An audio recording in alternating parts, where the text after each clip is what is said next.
Il y a de cela quelques heures, l'ancien président de la République des États-Unis d'Amérique, Donald Trump, a échappé de justesse à une tentative d'assassinat en Pennsylvanie lorsqu'il était en train de faire un meeting. Il faut rappeler que cette même scène s'était produite en 1963 avec l'assassinat du président de la République, John Kennedy. Le président qui était le plus aimé par les Américains, il avait été assassiné froidement.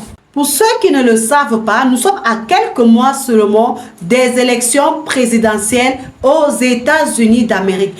Nous savons déjà tous que Donald Trump, c'est une personne qui n'est pas aimée, mais c'est un homme déterminé, c'est un homme qui est prêt à tout pour atteindre ses objectifs. C'est pourquoi vous voyez dans la vidéo, malgré le fait qu'il a échappé de justesse à cette tentative d'assassinat, il a levé la main. Qu'est-ce que signifie cela? Lorsqu'on voit la main levée, ça signifie la puissance, le pouvoir. C'est une façon de communiquer que malgré ce que vous allez faire, je reste toujours debout. Donc, je vous laisse suivre ce qui s'est réellement passé, les amis, et on se retrouve juste après. Sont blessés grièvement. L'ancien président a été touché à l'oreille.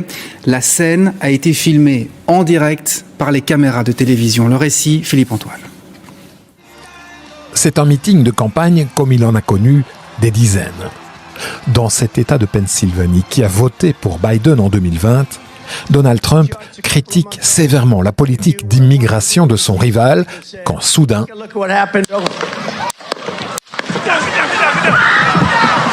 quatre coups de feu, puis deux autres, quelques secondes plus tard.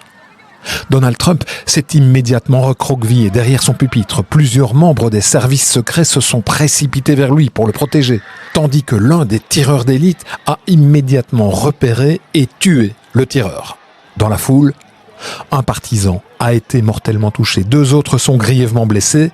Donald Trump, lui, a été touché à l'oreille droite.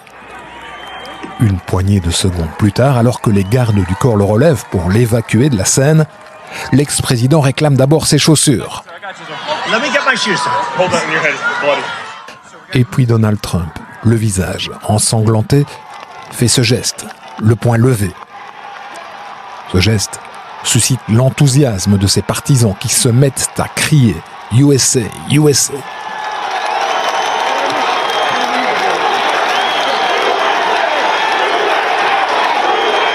Une image complètement folle que l'on peut, sans doute, déjà qualifier d'historique. Et lorsqu'il arrive au véhicule dans lequel il va être évacué, l'ex-président essaye une fois encore de se tourner vers la foule, le poing levé, mais il est littéralement poussé à l'intérieur.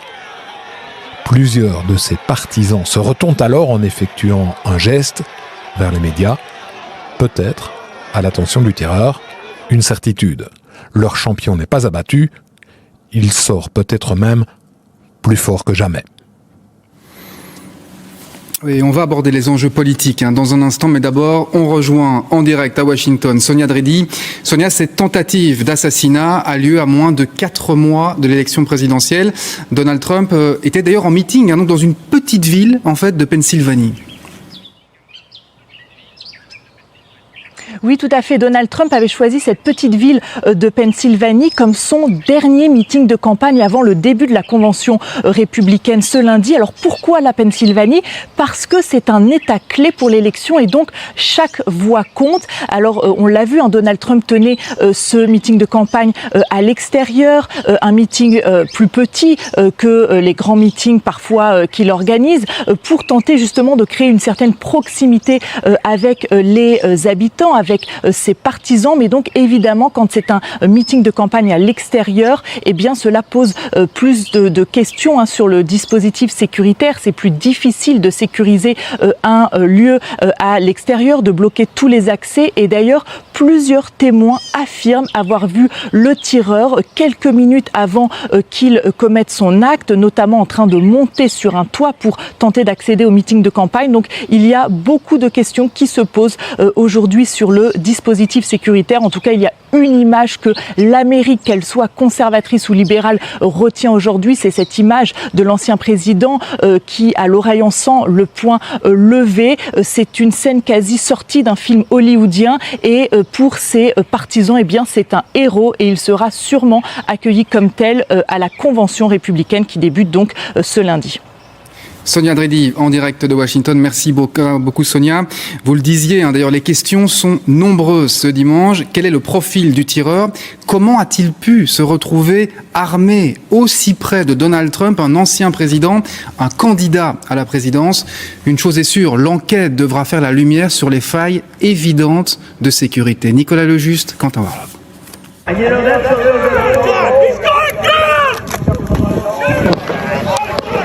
La panique en plein meeting. Donald Trump visé et le public affolé. 17 secondes après les premiers tirs, un dernier retentit. Le tueur est abattu. Donald Trump blessé et le bilan est lourd. Un participant au meeting a été tué, 2 autres sont grièvement blessés. The guy had spun around and was jammed between the benches. He had a headshot here. There was lots of blood, and he had brain matter. And so I got him. There's a helicopter coming in to get him. Alors, comment le tireur a-t-il pu accéder sur le site armé sans être repéré? Les lieux, les voici. On y voit clairement les 3 hangars sécurisés derrière la scène, mais juste à côté, il y a un autre hangar, d'où le tireur était positionné à 100 mètres de là. Alors, la tentative d'assassinat aurait-elle pu être évitée? Plusieurs personnes avaient pourtant averti les forces de l'ordre. He's on top of the roof. Don't go over there. He's on the roof, buddy. We're like, hey man, there's guy on the roof with a rifle. And the police are like, huh, what? You know, like they didn't know what was going on.